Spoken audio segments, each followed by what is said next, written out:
Assalamualaikum warahmatullahi wabarakatuh. Waalaikumsalam warahmatullahi wabarakatuh.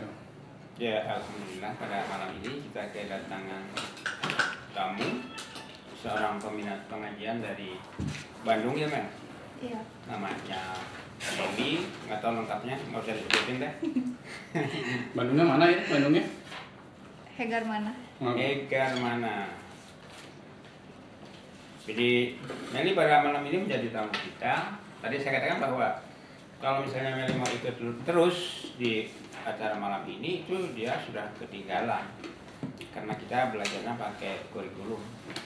Jadi kalau ketinggalkan kasihan ya. Nanti nggak tahu apa-apa udah nyelonong jauh gitu kan. Nanti Meli nanya sesuatu yang sebenarnya udah kita sampaikan kan, jadi apa buat yang lama mengganggu gitu. Iya. Oke, kita mulai.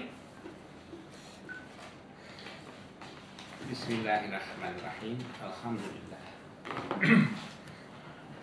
Alhamdulillahirabbil alamin. Arrahmanirrahim. Maliki yaumiddin. Iyyaka na'budu wa iyyaka nasta'in. Ihdinas siratal mustaqim. Siratal ladzina an'amta 'alaihim ghairil maghdubi 'alaihim waladdallin. Amin. Jadi pada malam ini kita akan melanjutkan materi di bawah judul tahapan iman ya. Saya sudah sampaikan tahap awal itu, ya saya ulang sedikit. Pada tahap awal itu adalah ketika kita mau membangun iman, sebetulnya kita ini mau membangun pribadi ya, membangun kepribadian. Kepribadian itu kalau dalam bahasa Al-Qur'annya atau bahasa hadisnya itu akhlak. Saya ulangi ya, kepribadian dan bahasa hadisnya akhlak. Dan itu sebetulnya merupakan sinonim dari iman. Karena ketika kita bicara tentang iman maupun bicara akhlak kan tetap saja kita bicara tentang apa yang ada dalam kalbu kita, apa yang kita ucapkan dan apa yang kita perbuat ya. Jadi konsep iman dengan akhlak itu sama. Cuma kebanyakan bangsa Indonesia, umat muslim Indonesia, barangkali juga seluruh dunia selama ini, mereka tidak pernah memahami, tidak pernah mempelajari bahwa akhlak itu identik dengan iman ya, ada dengan iman. Atau kalau kita bawa ke dalam kajian ilmu jiwa, psikologi, ya akhlak atau iman itu ya kepribadian, personality gitu kan. Nggak tahu personality bahasa Jepangnya apa kan ya? Kita katanya mau kabur ke Jepang nih sekarang ngaji. Psikologis. Apa? Kepribadian. Iya apa?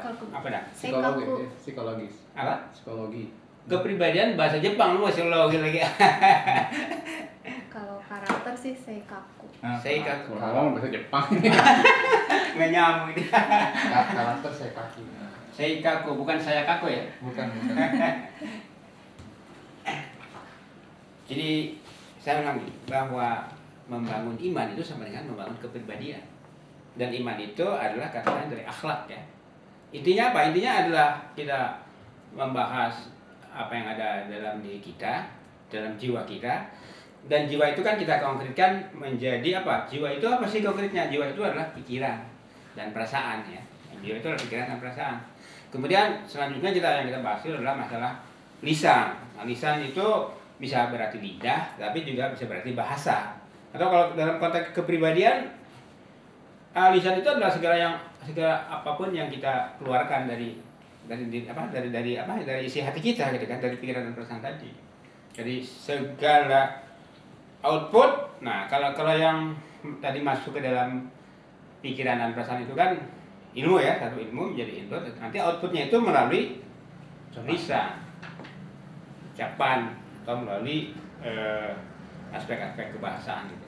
Nah, berikutnya yang paling penting, artinya yang paling menonjol, yang paling menjadi penjelas gitu kan, bahwa iman itu ada, bahwa akhlak itu ada, kepribadian itu ada, adalah tindakan kita gitu ya.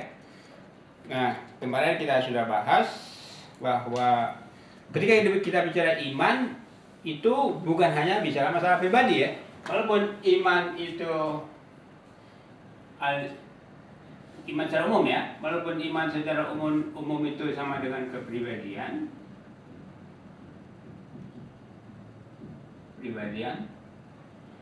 Tetapi ketika kita bicara iman dalam konteks umum seutuhnya, iman Cuma dalam konteks seutuhnya menurut sudut pandang Al-Quran, sudut pandang Islam, iman itu bukan hanya terbatas pada kepribadian, pada diri seorang, pada diri seseorang, satu orang manusia. Gitu. Iman itu bukan hanya sebatas masalah individu. Nah ini makanya sangat keliru ketika orang mengatakan bahwa iman itu adalah masalah individu, masalah pribadi gitu kan, sehingga orang sering ngomong misalnya ketika dinasihati itu kan urusan gua pribadi gitu kan. Padahal kalau dia sadar bahwa di dalam Al-Quran ada surat Al-Asri wal Asri itu kan surat yang sangat terkenal ya. Di situ kan dikatakan bahwa kita harus tawassaw bil haq wa tawassaw bis sabr ya. Nah, kalau kita menganggap bahwa agama itu, iman itu, akhlak itu urusan pribadi, maka tawassaw bil haq itu nggak akan jalan. Saling mengingatkan, saling menasihati untuk berbuat benar itu tidak akan jalan kalau kita menganggap bahwa agama itu adalah urusan pribadi, iman itu urusan pribadi, akhlak urusan pribadi. Sehingga kita boleh ngebantah gitu kan. Kalau teman kita sesama muslim misalnya menegur kita, itu kan urusan gue pribadi dengan Allah misalnya kan. Nah kalau iman urusan pribadi, kenapa Nabi Muhammad berdakwah gitu kan? Coba kalau misalnya Nabi Muhammad, ya kalau kita mengklaim bahwa iman itu urusan pribadi kan berarti kita dapatnya dari mana? Informasi itu dari mana dapatnya? Ya dari agama kita diajarkan oleh siapa? Oleh Nabi Muhammad. Loh, apakah Nabi Muhammad pernah mengatakan bahwa iman itu urusan pribadi? Agama urusan pribadi, akhlak urusan pribadi? Kan tidak. Artinya kalau beliau yang mengajarkan demikian, maka otomatis juga beliau tidak akan mengajar. Tempat wahyu ini urusan pribadi gitu kan. Kayak konsep orang tentang Nabi misalnya kan. Kan kata mereka Nabi dengan Rasul itu beda. Kalau Nabi dapat wahyu untuk dirinya sendiri, kalau Rasul untuk diajarkan gitu kan. Nah, karena kalau Nabi itu secara harfiah Nabi itu kan pembawa berita. Membawa berita atau pemberita. Kira-kira kalau dibawa ke bahasa Indonesia jadi apa tuh?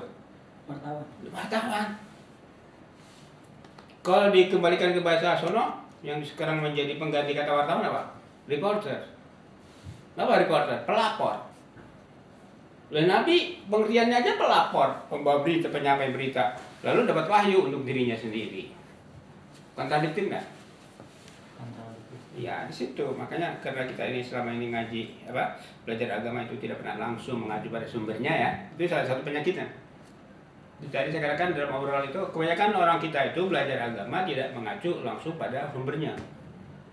Dan itu bukan salah mereka. Salah siapa? Salah para pengajar. Di mana letak kesalahan para pengajar?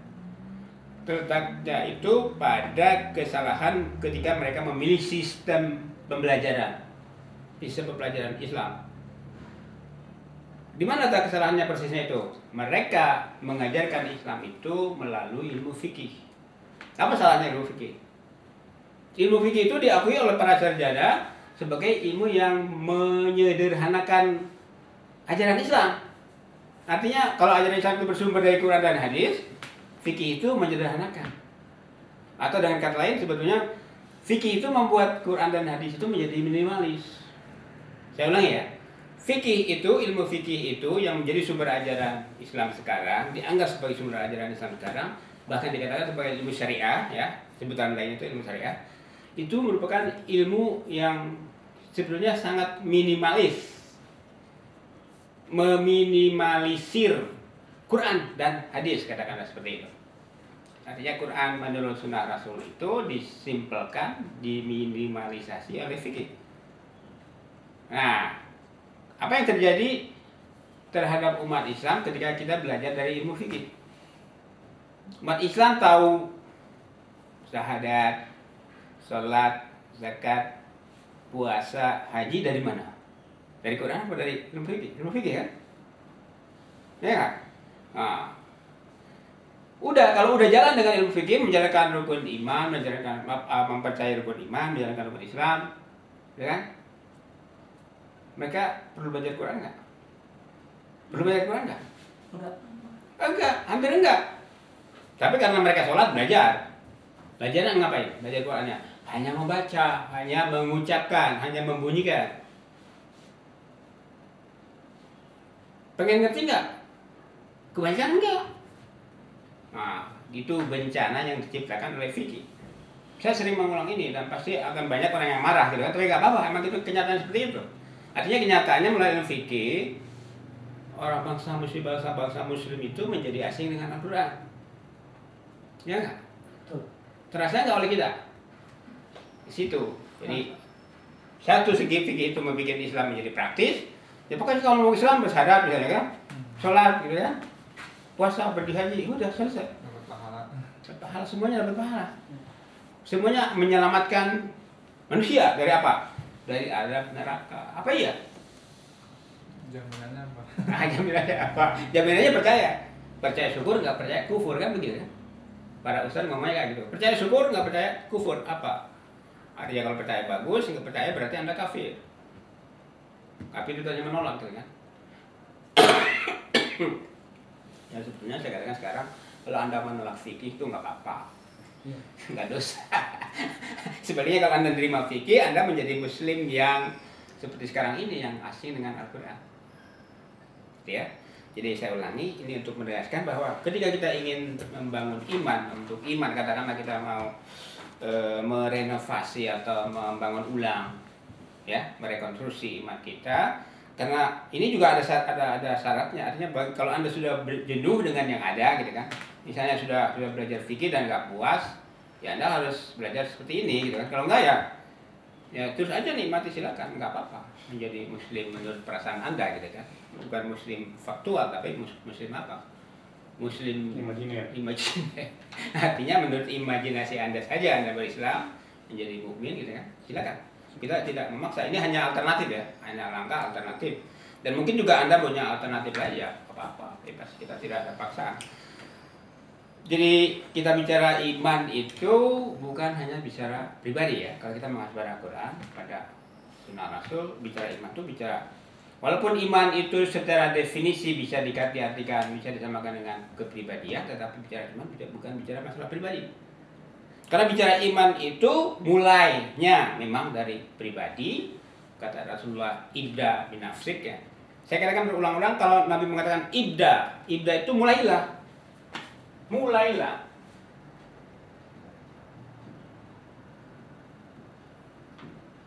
Ini kata perintah ya, ibda binafsika.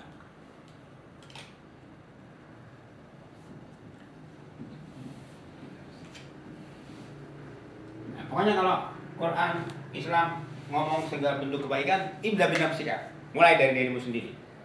Nah, penekanannya adalah pada kata mulai. Mulai itu apa? Start. Mulailah. Startlah, awalilah, gitu ya. Nah, kalau gitu apa berhenti itu? Statis apa enggak? Kalau kita mengatakan kepada, katakanlah kita guru kepada murid kita, nah mulailah membaca dari halaman ini, gitu kan? Apa di situ terus? Harus maju dong, buka halaman itu, gitu kan? Kalau udah selesai, kerjakan ini dari A sampai Z, mulai dari A. Ini seumur umur A terus, gitu kan?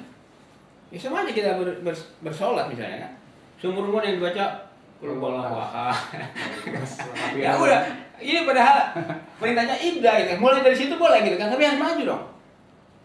Nah, makanya ketika kita bicara iman, bukan diri kita pribadi.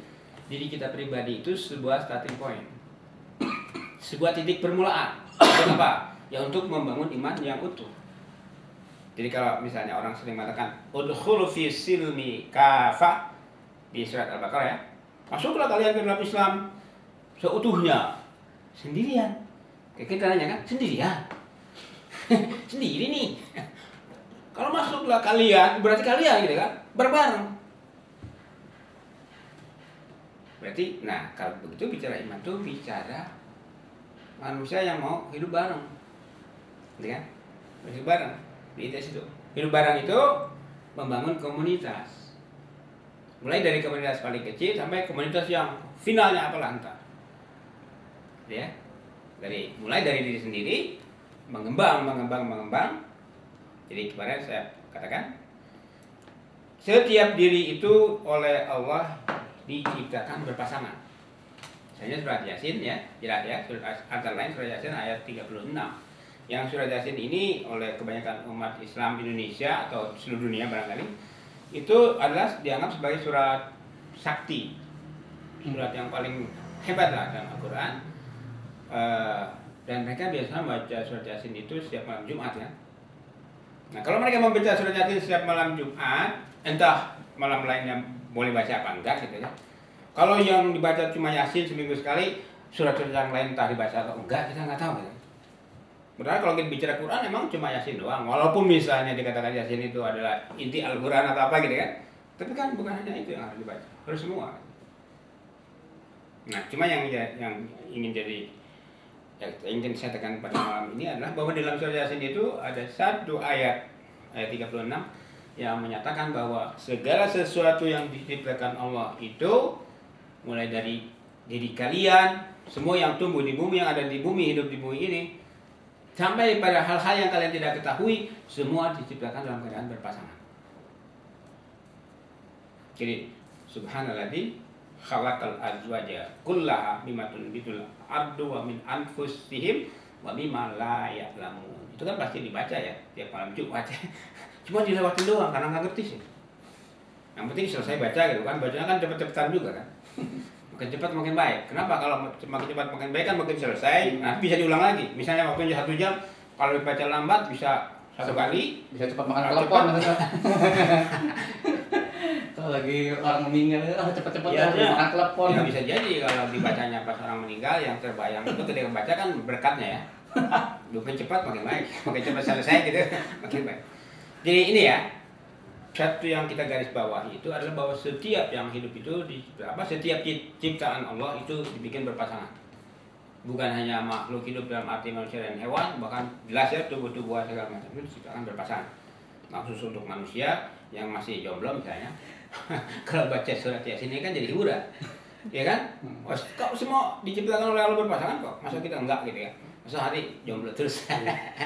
Masalahnya kapan masakannya? Belum terusin. Ya itu.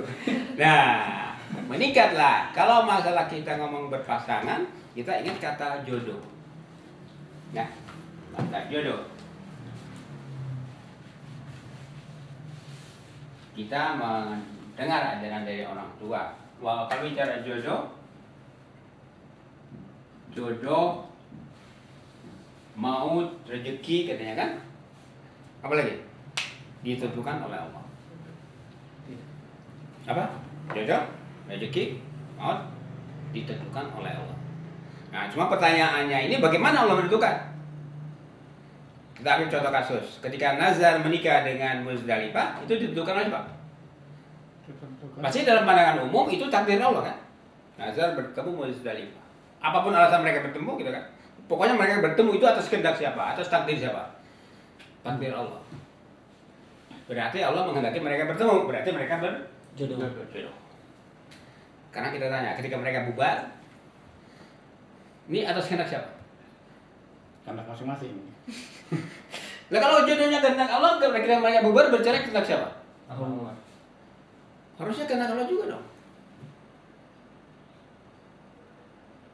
Ya pasti juga mereka akan bilang begitu. Nggak mungkin lah mereka misalnya ngaku salah saya gitu kan, nggak mungkin. Ya mungkin ini atas kehendak Allah. Mungkin itu kehendak Allah kita. Ya ditentukan oleh yang di atas gitu. Selalu juga mereka ngomong bahwa segala sesuatu itu ditentukan oleh yang di atas.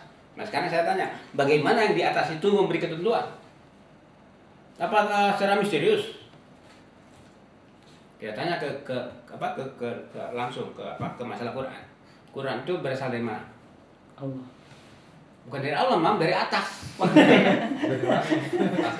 Ya kan diturunkan. Quran diturunkan berarti dari mana? Dari atas. Dari mana? Dari atas itu siapa yang menurunkan baru ya. Keturunnya dari mana? Dari atas. Siapa yang menurunkan? Allah. Nah, baru. Nah, sekarang dalam masalah perjodohan, dalam masalah kematian, dalam masalah rezeki, apakah Allah tidak mengajarkan dalam Al-Quran? Tidak menjelaskan dalam Al-Quran. Ya jangan misterius dulu dong kalau bicara itu kan. Bicara jodoh misterius, pokoknya terserah Allah. Ya giliran cerai terserah gue. Iya kan? Alasannya apa? Udah nggak ada kecocokan. Nah coba kalau kita pikir, orang bercerai bilang karena nggak ada kecocokan. Ya dulu sebelum bercerai nggak nyocok-nyocokin dulu. Ya kan? Berarti dulu kan nggak nyocok-nyocokin dulu. Yang penting cewek ketemu cowok jatuh cinta gitu kan? Bahkan jatuh cinta pada tidak jarang yang jatuh cinta pada pandangan pertama kan? Kalau konsep orang Jawa lain kan? Ting tresno jalan saka gelino. Cinta itu datang karena kebiasaan.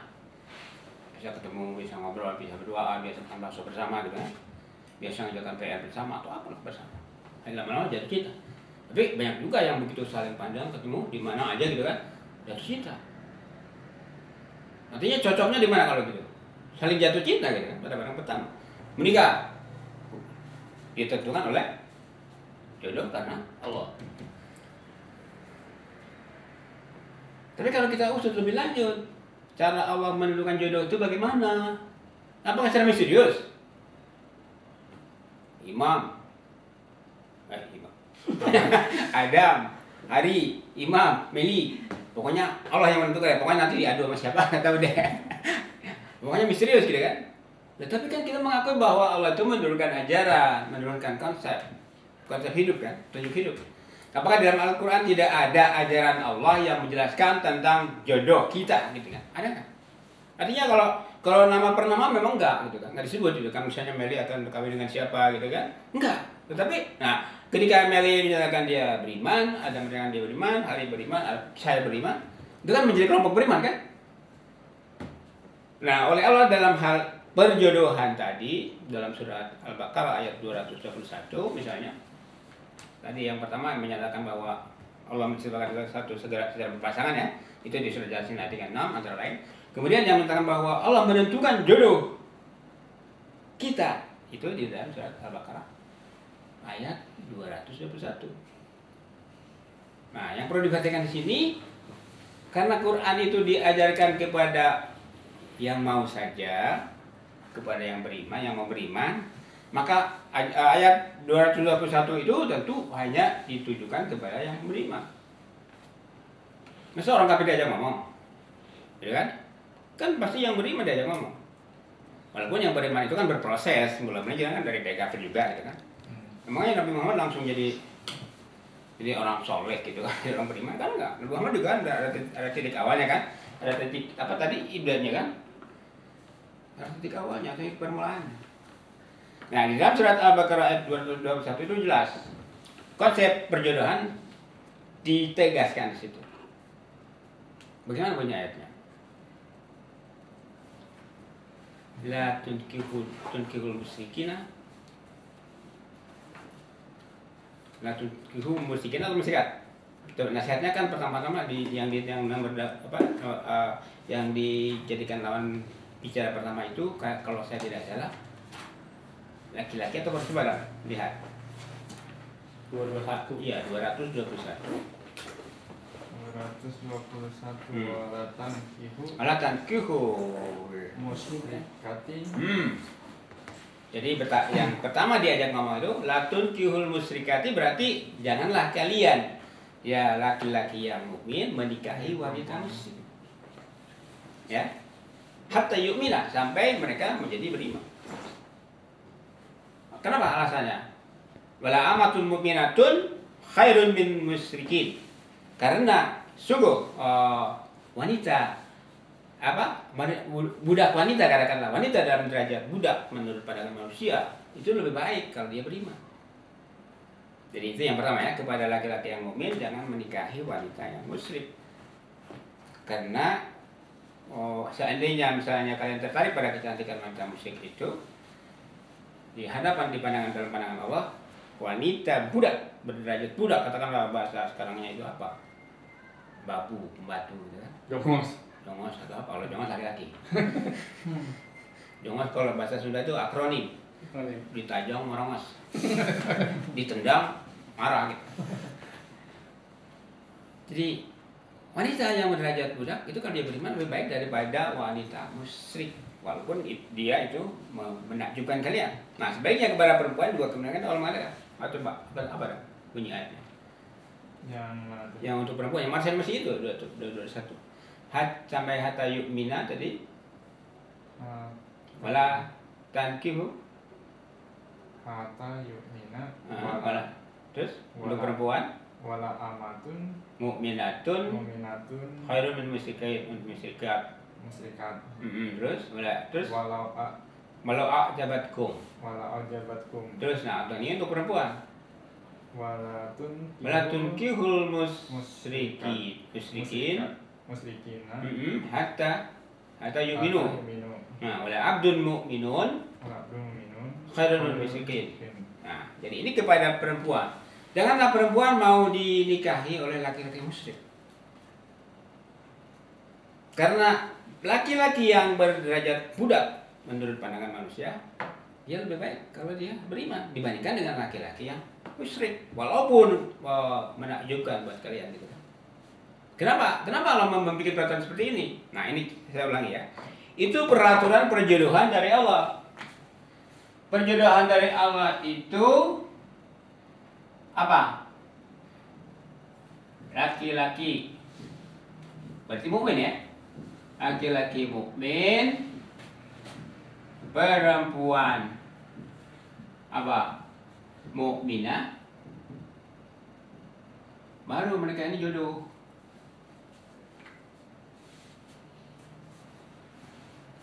Jadi jodoh menurut Allah itu apa? Laki-laki mukmin dengan perempuan mukminah. Atau sebaliknya.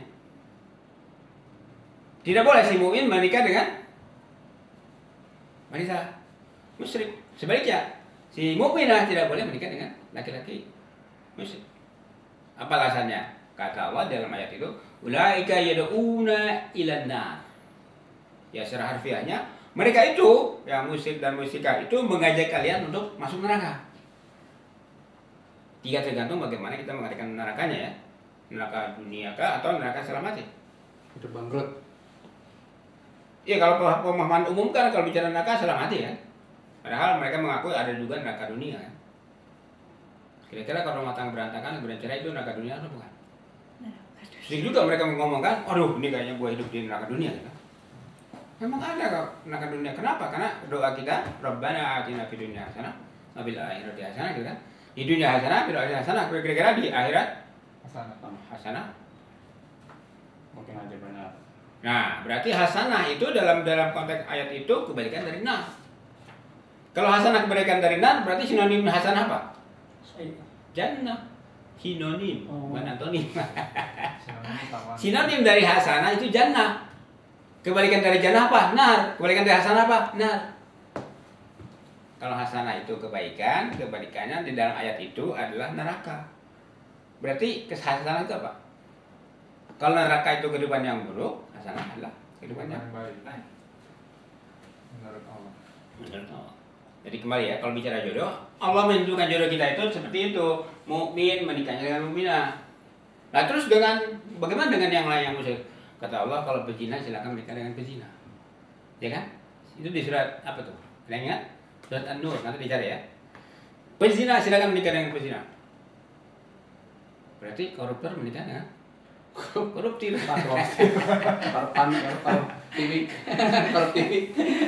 Jadi kalau gitu jodoh yang diberikan oleh Allah bukan jodoh si misterius dengan si misterius ya, bukan. Tapi yang jelas si mukmin dengan mukminah. Musyrikin silakan menikah dengan musyrikin. Pezina silakan menikah dengan pezina. Bukan ininya, bukan pesannya lebih baik. Bukan apa? Bukan artinya seseorang itu ditunjuk secara otoritatif atau apa oleh Allah. Kamu mau nikah dengan ini, mau kamu cedek. Tapi saya harus nikah dengan pesek gitu enggak. Jadi yang ingin saya katakan di sini itu bahwa ketika kita berbicara jodoh dalam konteks iman ya. Terus tadi kita bicara bahwa iman itu bukan masalah pribadi, otomatis setiap pribadi itu kan memerlukan pasangan ya, memerlukan jodoh gitu kan. Nah, ketika dia sebelum menikah belum memerlukan jodohnya, maka dia sudah berpikir bahwa saya mukmin harus menikah dengan mukminah, saya mukminah harus menikah dengan mukmin. Itu yang ditentukan oleh Allah. Itu jodoh yang ditentukan oleh Allah. Tapi kalau jodohnya ditentukan oleh selera kita, ya itu tadi. Ketemu siapa aja di mana aja bisa jatuh cinta untuk pandangan pertama. Jadi, karena iman itu bukan urusan pribadi, dan setiap orang bertanggung jawab untuk berdakwah. Ingat, baliku anni walau ayat. Sampaikan apa yang kamu terima dariku, beriku cuma satu ayat. Ini perintah ini untuk siapa? Untuk orang yang mau membangun iman secara utuh. Tadi saya katakan secara utuh itu bukan pribadi doang gitu kan. Kalau saya beriman, kan saya mau ngajak orang beriman. Nah, kalau saya beriman menikahi orang yang tidak beriman, Itu pun dengan harapan supaya dia beriman, bukan? Atau dengan kepastian, bukan dengan harapan doang. Misalnya dalam Islam itu ada konsep bahwa laki-laki mukmin boleh menikah dengan wanita dari agama lain. Tetapi wanita mukminah tidak boleh menikah dengan laki-laki dari agama lain. Kenapa? Ini cara Allah memproteksi wanita supaya dia tidak jatuh ke tangan orang kafir. So kalau dia jatuh ke tangan orang kafir, otomatis dia lemah misalnya kan. Ya, katakanlah ada wanita yang memang wanita baja misalnya kan, ada Bu Susi misalnya. Ada wanita baja misalnya kan. Tapi kan itu 1.001 gitu kan. Bahkan enggak 1.001 gitu kan. Di antara 200 juta ya si Mbak Bu Susi itu gitu kan. Yang hebat gitu kan dalam gambaran umum ya. Artinya wanita ketika dia masuk ke dalam, katakanlah bahasa dalam tanda kutip perangkap rumah tangga, dia dalam posisi lemah. Karena kan mereka juga sering ngomong kalau mau cari cowok itu kan yang bisa jadi imam katanya kan. Ya enggak? Ya kalau ini yang mukminah ya. Kalau yang musikal nggak tahu bahasanya apa. Paling enggak ya bisa digantungin gitu kan. Bisa digantungin karena dia kaya misalnya. Sejak dugem mas. Sejak dugem. Jadi dalam konteks kita bicara jodoh dikaitkan dengan masalah pembangunan iman, maka ketika mencari pasangan itu niatnya adalah untuk apa? Untuk mengembangkan iman gitu kan, untuk dari tahapan iman yang hanya pribadi, kan tadi saya bilang starting pointnya dari pribadi gitu kan. Otomatis langkah berikutnya adalah ketika kita mencari pasangan, ya kita cari yang bisa menguatkan iman kita gitu kan, bukan yang malah kira-kira wah udah jelas misalnya mau merongrong misalnya. Ya enggak, kalau kita misalnya memilih jodoh jelas agama yang lain, kira-kira dia akan merongrong agama apa? Keyakinan kita enggak? Pasti. Walaupun misalnya saya sebagai laki-laki misalnya menikahi wanita Kristen atau Buddha atau lain, itu kan nggak ada kemungkinan dia merongrong gitu kan. Ada kepastian nggak bahwa dia akan takluk pada saya? Kan ada. Makanya di pesan dalam hadis dalam ayat itu hatta yu'minna, sampai mereka benar-benar beriman. Berarti kan sebelum nikah harus dipastikan. Ya nggak? Kamu mau nikah dengan saya, otomatis kamu harus pindah agama gitu kan, kasarnya kayak gitu. Kalau mau oke, kalau enggak ya enggak dong. Menurutnya gitu. Tapi kalau memang terpaksa misalnya, terpaksanya itu nanti kita bahas lebih lanjut ya. Karena terpaksa itu dalam arti dalam konteks tertentu, misalnya kita menikahi, katakan laki-laki menikahi wanita dari agama lain dan dia misalnya katakanlah menyatakan tidak sebelumnya dia belum masuk Islam gitu kan, kalau terpaksa boleh dilakukan. Nanti ini akan saya bahas lebih jauh ya nanti ya pada waktunya. Itu boleh memang, tetapi sebaliknya kalau untuk wanita dilarang itu. Kenapa? Itu ancamannya lebih berat kan dibandingkan dengan kemungkinan baiknya gitu. Kemungkinan buruknya lebih berat, lebih banyak nanti. Jadi mengembangkan iman itu pertama dari diri pribadi, kemudian ketika dalam konteks perjodohan, nah itu tahap kadang-kadang itu langkah kedua gitu. Langkah berikutnya apa? Ya otomatis dong, ketika kita ingin mengembangkan lebih lanjut kan, kebanyakan saya sudah gambarkan, ini sudah gambaran perumpamaan aja ya. Jadi kalau titik diri pribadi ini starting pointnya, maka berikutnya kan dia mengembangkan diri menjadi keluarga, menjadi masyarakat, komunitas lingkungan misalnya kan, terus berkembang. Jadi bisa kita perhatikan. Kalau kita pikir misalnya diri pribadi ini mau berkembang, masuk ke lingkungan berikutnya gitu kan, lapisan berikutnya, gambarnya kira-kira seperti ini. Terus sampai ke, kalau digambarkan secara versi lain, bisa digambarkan seperti ini. Salah. Piramida terbalik ya. Gambarnya piramida terbalik. Jadi kalau diri kita itu sebagai starting point itu malah gini lagi. Perhatikan. Jadi ini gambaran lain dari ini ya. Nah, diri pribadi itu berasal dari sini, terus kita kembangkan terus semakin luas, ya kan? Kalau di sini kan kelihatan gambarnya meningkat ya. Meningkat. Kalau ini melebar. Jadi diri kita sebagai starting point itu harus meningkat dalam konteks pengembangan iman. Jangan malah menurun. Kalau mulai dari sini, kalau menurun kemana? Ambles ke bawah. Terus meningkat.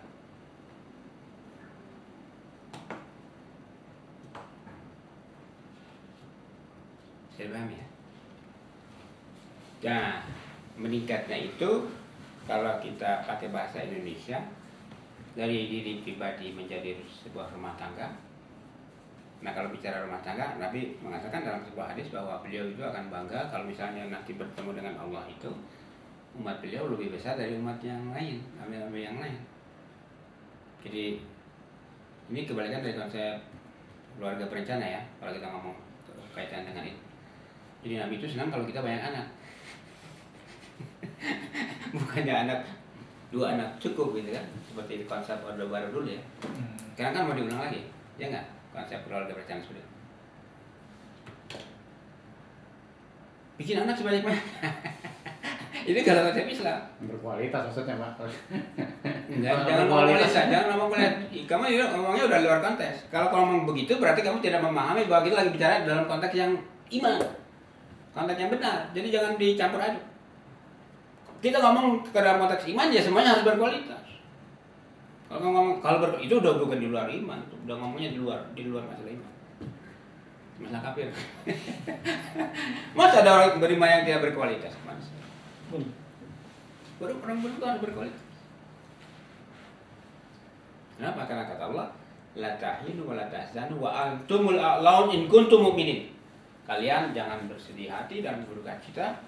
Kalian itu tinggi kalau kalian beriman. Ada nggak yang nggak berkualitas? Caranya harus perhatikan konteks, ya. Jangan campur aduk. Kita konteksnya iman yang mana coba? Yang hak, yang benar tuh ada nggak orang iman hak dia berkualitas? Ya kalau kita bicara, wah kita punya anak, ya bisa jadi ada yang nggak berkualitas, salah siapa kalau itu? Salah yang niatnya nggak benar gitu ya, sejak awal udah pokoknya masa bodoh bikin anak aja, kawin aja gitu kan. Ya, betul. Jadi kalau pangkalnya dari iman yang benar, dari ilmu yang benar, dari Quran, semua akan berkualitas. Semua akan berjalan sesuai dengan konsepnya. Nah kan tidak berkualitas itu berarti menyimpang dari konsep awal. Lain kalau kita bicara fisik ya, bicara fisik itu kan Allah yang memastikan. Kalau saya bicara takdir kan saya bilang takdir itu ada 2. Ada yang ditawarkan, ada yang dipaksakan. Bagaimana kita memahami ini? Takdir itu yang ditawarkan adalah ketentuan Allah yang berupa hukumnya. Itu kan ditawarkan. Dalam bentuk apa? Dalam bentuk wahyu, Al-Quran konkretnya. Itu takdir yang ditawarkan. Anda mau baik, terima Quran. Anda mau buruk, tolak Quran. Nah sekarang kalau yang dipaksakan bagaimana? Saya lahir dengan bentuk seperti ini. Nggak bisa nawar. Suara saya begini, bentuk saya gini, rambut saya kayak gini. Misalnya saya lahir ditakdirkan oleh Allah dari orang tua yang berasal dari ibu saya dari Bandung, bapak saya dari Tasik. Orang Sunda kita. Saya bisa nawar nggak? Nggak mau saya pengen jadi orang Jawa misalnya kan? Nggak bisa. Nah itu takdir yang dipaksakan. Jadi kalau bicara fisik, Allah memaksa kita untuk hadir di sini misalnya kan, dalam bentuk seperti ini. Tapi kalau hadir di sini, ini pilihannya. Tapi saya maksud itu, kita ada di sini dalam bentuk seperti ini. Suara saya, bentuk badan saya, kulit saya, rambut saya, gigi saya, segala macam. Itu dipaksa, terima aja. Nah karena itu tidak dipersoalkan, karena itu tidak akan dipersoalkan Allah. Innallaha la yanzuru ila suwarikum. Allah tidak melihat bentuk kalian, fisik kalian tidak.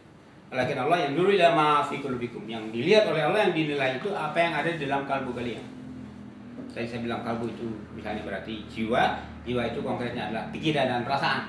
Jadi yang dinilai oleh Allah itu adalah pikiran dan perasaan kita sekarang ini sampai nanti gitu kan. Dan ingat bahwa Islam itu orientasinya ke depan. Wahyu Allah itu orientasinya ke depan. Jadi bicaranya mulai dari sekarang kita ini apa? Mau menyatakan beriman, selanjutnya mau beriman apa enggak? Itu terserah kita. Karena apa tadi? Karena pilihan itu kan, tawaran. Jadi kalau misalnya orang ngomong si A itu sekarang sok alim misalnya kan, sok suci, ngomongnya wah Quran dulu gitu kan, ngomong agama dulu. Padahal dulunya dia maling segala macam gitu kan. Nah itu kita nggak boleh ngomong seperti itu kalau kita bicara dalam konteks bahwa ajaran Allah itu orientasinya ke depan. Orang dulu boleh jadi apa saja, tapi sekarang dia apa? Itu yang dipertanyakan oleh Allah. Apa kamu sekarang? sekarang saya mau beriman, tapi nggak mau ngaji. Bisa nggak? Enggak. Beriman, beriman batin. Iman hayalan. Imannya apa? Iman percaya dong. Iya. Ya, Kalau kata hadis Ibnu Najjar itu kan bitamanni, berhayal. Berhayal. Imanu aklun bi qalbi faqat. Laisal iman bitamani. Itu hadis versi Ibnu Najjar ya. Iman itu bukan hayalan, bukan angan-angan, bukan kira-kira, bukan menurut perasaan saya. Rasanya saya beriman. Ya, perasaan lu. Bukan mungkin. Kenyataannya gimana gitu kan. Ya. Jadi, nah, ya. Ya, ngeri ya. Konteksnya kita bicara iman yang benar. Otomatis kita bicara orang berkualitas semua. Artinya secara apa? Secara logika gitu kan. Orang yang menyatakan mau hidup dengan Quran itu adalah orang yang berkualitas, dan semakin hari otomatis akan berusaha meningkatkan kualitasnya. Kenapa? Karena kata Nabi, celakalah orang yang hari ininya lebih buruk dari hari kemarinnya. Baliknya, beruntunglah orang yang hari ininya lebih baik dari hari kemarinnya. Artinya kan kita dituntut untuk maju terus.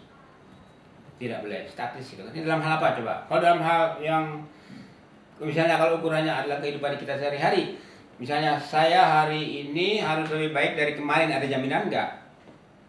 Ukurannya apa? Kalau ukurannya duit ya otomatis duitnya harus lebih banyak gitu kan. Otomatis semakin ke depan kan duitnya harus semakin banyak. Ini ukuran apa? Ukuran pikiran kita. Tapi kalau ukuran Allah itu akhlak. Akhlak, kepribadian kita semakin hari harus semakin baik. Nah, untuk memperbaiki kepribadian itu, untuk memperbaiki iman itu, belajar, ngaji. Kalau nggak ngaji nggak bisa. Kenapa? Ingat, hubungan iman dengan ilmu ya, ingat ya. Hubungan iman itu dengan ilmu.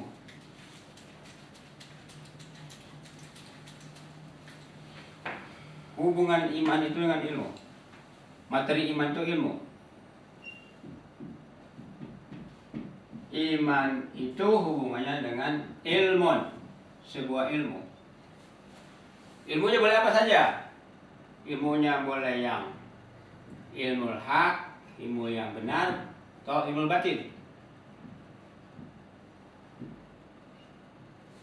Ini ya. Boleh ilmu yang al-haq, boleh yang batin. Artinya orang sering bilang kan hidup pilihan. Kalau kita sudah memilih yang hak ya otomatis itu kan apa semua. Jadi setiap hari kita harus berusaha memperbaiki diri dalam konteks apa? Dalam konteks iman tadi. Bukan dalam konteks saya mau kepingin saya semakin hari semakin ganteng kan nggak bisa. Mikir lah. Salah terus. Atau semakin hari semakin muda nggak bisa dong. Operasi plastik. Ya ukurannya kan kalau orang tua jelek, orang muda cakep misalnya kan. Saya kepengen saya semakin hari semakin muda. Nggak bisa, walaupun dioperasi misalnya kan. Memangnya operasi saya tanya sekarang, operasi plastik bisa mengatasi ketuaan nggak? Bisa. Nggak bisa. Karena kata Rasulullah, penyakit yang tidak bisa diobati itu penyakit tua dan mati. Nggak ada obatnya. Dan semua orang akan ketularan tua. Pas mati. Semua bagian penyakitnya. Nggak mungkin enggak. Jadi hubungan apa? Iman, ketika kita bicara iman, tambahkan bicara satu ilmu ya. Nanti ilmunya tinggal dipilih, mau yang hak silakan, mau yang batin silakan. Nah ini yang menentukan kualitas kita. Apakah kita akan menjadi semakin baik atau semakin buruk? Tergantung pilihan ilmunya. Kembali kalau tadi masalah tahapan iman. Satu pribadi beriman, dia ingin hidup lebih baik. Otomatis ketika dia mencari pasangan, mencari yang beriman juga kan. Kalau dia cari pasangan yang tidak beriman, apa yang terjadi? Itu Allah jelas menyatakan tadi ya. Ulaika yad'una ilan nar. Mereka mengajak kalian pada kehidupan neraka. Wallahu yad'u ilal jannah. Sebaliknya Allah mengajak kalian, berdakwah kepada kalian, menuntun kalian supaya kalian itu hidup dalam kehidupan jannah, baik mulai di dunia ini sampai di akhirat. Nah, jadi iman itu nanti akan melahirkan jannah. Iman itu akan melahirkan jannah. Iman berdasarkan satu ilmu itu akan melahirkan jannah. Katakanlah kita ambil pengertian yang gampang dulu ya, jannah, surga misalnya. Kan harfiahnya jannah itu kebun, taman. Nah di dalam Al-Quran jannah itu ada dua. Ada jannah mukmin, ada jannah kafir. Oh, ada dua juga, Pak ya? Iya. Jangan kurang. Jadi masing-masing punya konsep surganya sendiri. Ilmu yang hak maupun yang batil punya konsep surganya sendiri. Makanya kita jangan keliru. Kalau imannya hayalan, otomatis surganya juga hayalan. Ya kan? Misalnya, wah saya, nah, kalau kan sering ngomong bahagia. Bahagia itu apa? Bahagia kan hubungannya dengan jannah ya. Dengan surga. Bahagia itu apa? Kalau duit banyak, kalau istri banyak. Jadi kalau perempuan, kalau suaminya banyak. Itu ya. Nah, jadi dari mana kan? Semua dari ilmu ya kan? Ya kan? Ilmu membentuk iman. Ingat, iman itu kepribadian kan? Jadi kepribadian kita, iman kita itu ditentukan oleh ilmu yang kita pilih. Begitu juga rumah tangga kita. Begitu juga lingkungan kita. Kalau Nabi menegaskan bahwa lingkungan itu bisa menentukan keadaan seorang anak yang tadinya lahir dan fitrah ya, ditentukan oleh lingkungannya. Abawahu itu kan bisa dua orang tua. Nah kalau orang tuanya nggak ada, kan dia bisa masuk panti asuhan, dia bisa diasuh orang lain. Kan? Berarti kan masuk ke lingkungan kan anak itu. Begitu lahir dalam keadaan kosong, la ta'lamuna syai'an atau apa-apa, lahir ke dalam lingkungan. Lingkungan ini bebas nilai nggak? Tidak ada lingkungan yang bebas nilai. Apa yang saya maksud? Tidak ada lingkungan yang tidak menawarkan ilmu, baik nilainya hak maupun batil. Lingkungan apa? Nah sekarang ketika kita mau berumah tangga, itu membuat apa kita? Bikin sebuah lingkungan kecil. Komunitas kita gitu kan. Nah lingkungan kecil ini kalau ketika dia terbentuk, suami istri ada anak gitu kan, kira-kira betah nggak kalau tinggal di lingkungan yang nggak cocok? Ya itu neraka dunia. Iya, kalau lingkungan yang cocok otomatis kita menciptakan neraka dunia. Nah, dengan demikian maka otomatis kita akan mencari lingkungan sendiri yang cocok gitu kan dengan konsep ilmunya gitu kan. Terus kalau nggak ketemu gimana? Dibuat. Apa kalau nggak ketemu udah nggak apa-apa deh terserah. Kembali ke saya yang di atas ya. Padahal yang di atas ngajarin ilmu kan. Atau saya plafon. Ya konkretnya terserah di atas itu terserah apa? Terserah Allah kan? Allah ngajarin Quran kan? Ngajarin. Berarti kalau terserah di atas itu kalau buat yang beriman benar-benar beriman, terserah yang di atas itu terserah apa? Terserah Quran. Terserah Allah dengan Qurannya. Karena ketika kita bicara Allah tidak boleh dilepaskan dari Al-Qurannya, ilmunya. Kalau bicara Allah terlepas dari ini, maka kita berhayal terus. Ada orang ngaku ketemu Allah gitu kan, ngobrol dengan Allah. Oke, kalau Nabi kan ngobrol dengan Allah ada Qurannya gitu kan. Karena yang ngaku ketemu Allah ngobrol dengan Allah bawa Quran enggak, bawa wahyu enggak gitu kan. Kalau dia bawa wahyu, dia ngaku bawa wahyu, coba kita uji wahyunya. Itu Eden. Apa? Eden. Iya, kayak iya kayak Mbak Lia itu kan. Dia bahkan mengaku jadi Maryam kan. Anaknya Yesus. Yesus aja. Kata Kristen mau Yesus apa? Ya. Jadi ketika kita sebagai pribadi beriman mengembangkan iman itu ke dalam bentuk keluarga, komunitas kecil gitu. Ketika komunitas ini ingin kita kembangkan lebih jauh gitu kan, otomatis kan kita ingin lebih baik. Tadi kalau kita ngomong saya hari ini harus lebih baik dari kemarin, besok harus baik dari hari dan seterusnya itu kan kita ngomong apa itu? Apa kita ngomong hari dalam arti literal harfiah gitu? Maksud yang sebenarnya waktu demi waktu semakin ke depan saya harus semakin baik, bukan hari Senin harus baik. Harus baik dari bukan seperti itu. Tapi pengertian alimani yajid wa yaqus Pak, bagaimana kita mengerti? Nah, kata orang, kata hadis ya bukan kata orang. Tapi yang bikin hadis kan orang. Artinya menurut sebuah hadis, al-iman yazid wa yanqus. Oke, pertanyaan bagus. Iman itu bisa bertambah, bisa berkurang. Nah, coba kita memahami iman tadi bukan iman itu bukan hanya masalah pribadi ya, ingat ya. Iman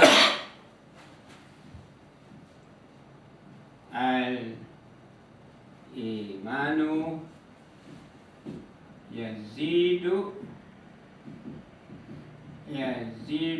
wa yanqusu.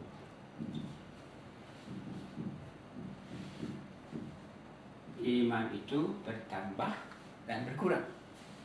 Kalau dalam konteks pribadi gimana? Coba kita ngetes iman kita bertambah atau berkurang. Saya pernah ngomong bahwa kualitas iman itu bisa dipahami secara dengan melalui aspek kuantitatif dan aspek kualitatif. Hubungkan dengan diri pribadi kita. Ketika iman kita bertambah secara kuantitas, gimana Mam gambarnya? Iman bahannya Quran. Iman kita bertambah secara kuantitatif. Apa yang bertambah? Hafalannya, benar. Hafalannya. Sholatnya dulu imam kalau sholat cuma juz amma doang gitu kan. Sekarang bacanya Al-Baqarah. 226 ayat sampai orang pada kalau imam jadi imam jadi imam orang pada ngomel deh. Kalau jadi imam tarawih mah kabur Bisa musolanya. dibilang sampai pada kabur. Kaki gue bengkak. Lah tapi Rasulullah pernah di dalam salat malam membaca mulai Al-Fatihah, Al-Baqarah sampai Al-Maidah. Dalam satu. Al-Fatihah 7 ayat dalam satu kali berdiri. Tutup diri. Al-Baqarah 286 ya. Ali Imran 200. Iya Pak. Iya. Terus Anisa saya lupa berapa 200 lebih kalau nggak salah. 200 kurang. Saya lupa. Al-Maidah 300. Sekali berdiri. Jadi secara kuantitatif Rasulullah udah jago. Terbukti dengan itu misalnya kan, walaupun buktinya nggak kita lihat tapi ada hadis. Terus secara kualitatif kan, setiap yang dia baca, dia ngerti, dia hayati. Ya buat Amalkan. Ada tergambar nggak bagaimana iman bertambah dan berkurang? Baik secara kuantitatif maupun secara kualitatif. Kita bisa mengukur secara ilmiah, secara konkret. Bukan selama ini kan hayalan. Iman itu bertambah dan berkurang. kadang malas, kadang rajin. Pertamanya kalau kita sering nangis. Fluktuatif gitu ya. Ya kalau iya, ya, sekarang kalau kita tanpa memahami syarat tadi itu, bisa nggak kita memberi gambaran yang konkret bagaimana iman bertambah dan berkurang? Paling-paling kalau sering sholat, sering nangis itu imannya bertambah gitu kan. Kalau sering nanti ya sholatnya jarang gitu kan, sholatnya telat-telat, lagi jauh dengan Allah katanya kan, imannya lagi kurang. Terus kalau lagi deket gimana? Nangis Itu tadi lagi. sering mojok di masjid nangis gitu kan, malam bangun nangis, sholat nggak ngerti nangis. Pusing kali ini habis. Jadi gimana Mam? Secara konteks pribadi aja bisa diukur. Bawang nangis. Baik bertambah maupun berkurangnya bisa diukur mulai dari pribadi ya. Bisa diukur secara kualitatif dan kuantitatif. Bagaimana bertambahnya? Bagaimana berkurang? Apalagi kalau dalam konteks yang lebih jauh. Ibadah aja gitu ya. Jadi hafalan, katakan hafalan dan pahaman gitu ya. Penghayatan itu bisa diukur kan. Nggak usah tanya siapa-siapa kan. Kita udah ngerti sendiri kan. Wah, iman saya lagi turun. Kenapa? Ya nggak ngaji aja. Ngaji nggak ngerti-ngerti, mandek gitu. Kayak naik ke midi, muter di situ terus. Gitu. Muternya kencang. Hasilnya pusing. Nah terus dalam konteks keluarga tadi kan, bisa kan? Bisa diukur secara kuantitatif maupun kualitatif. Bagaimana iman dalam keluarga kita berkurang? Bapak yang harusnya ngajarin anak ngaji, nggak ngaji gitu kan? Ibu juga begitu, semua sibuk cari uang gitu kan. Dalam rangka apa? Cari uang sibuk dalam rangka apa coba? Bapak sibuk, mak sibuk. Dalam rangka apa? Dalam rangka memperbaiki kehidupan supaya hidup saya sekarang lebih baik dari dulu. Dari ukuran apa? Materi. Materi. Supaya saya bahagia gitu kan. Ukurannya apa? Materi juga. Saya nggak jaminan. Ya, jadi itu man ya. Secara pribadi maupun secara berikutnya terus keluarga dan lingkungan dan seterusnya. Katakanlah kalau kita mau sampai ke puncak pada tingkat negara gitu kan. So kalau pakai pola pikirnya orang-orang yang mau bikin khilafah itu ya sedunia gitu. Iman sudah wah khilafah sudah tegak sedunia, keren gitu ya. Walaupun itu ya hayangan gitu. Ya. Wong Nabi aja nggak pernah bikin khilafah, ini bikin khilafah. Nggak punya ambisi kayak gitu ya Bang. Iya. Ya memang saya ada teman yang mengkritik ya artinya yang saya sampaikan ke dia kepada teman-teman dikritik oleh dia. Kita ini mau beriman bukan mulai dari pribadi, keluarga, terus membesar seperti itu, bikin aja sistemnya dibilang langsung. Bagaimana? Kenapa harus bikin sistem langsung? Saya bilang. Dia bilang kalau kita bikin sistem langsung, maksud dia itu Islam kita tegakkan sistemnya gitu kan, menjadi sistem negara misalnya. Itu kan kita bisa memaksa orang yang tidak mau. Kalau sekarang misalnya dakwah dengan cara yang saya sebutkan tadi, mulai dari pribadi dan berkembang keluar dan itu kan persuasif semuanya. Pelan-pelan gitu ya. Ya memang kalau dalam konteks kita bicara pendidikan kan harus begitu. Kecuali kalau kita bicara konteks revolusi ya. Revolusi kan gebrak gitu kan. Hancur semua, bangun yang baru gitu. Ini kita lagi bicara pendidikan itu akan evolusi. Walaupun nanti bisa juga kita nanti bicara dalam konteks Islam sebagai sebuah ajaran yang revolusioner gitu kan. Nanti akan kita bahas juga. Tetapi kalau saya bilang ke dia, kalau sekarang Anda mau bikin sistem yang Anda sebut itu, yang bisa memaksa orang, yang kafir jadi terpaksa beriman gitu ya, bisa nggak sekarang begitu? Bisa nggak? Gak usah jauh-jauh, saya bilang, di dalam keluarga Anda sendiri bisa nggak? Bisa nggak maksa anak ngaji gitu kan? Istri ngaji gitu kan? Ngajinya tiap hari misalnya kan? Seperti yang saya tawarkan itu kan, baca Quran setiap hari 1 jam misalnya kan? Setiap hari. Harus setiap hari 1 jam, paksa deh istri Anda, anak-anak, tetangganya semua, bisa nggak? Bisa nggak? Gak bakal bisa kalau main paksa. Gak bakal bisa. Artinya akan ada pemberontak. Apakah istri, apakah anak, atau apalagi tetangga ya. Kenapa maksa-maksa? Karena nanti jawabannya itu kan urusan gue pribadi, gitu kan? Kan kembali seperti itu.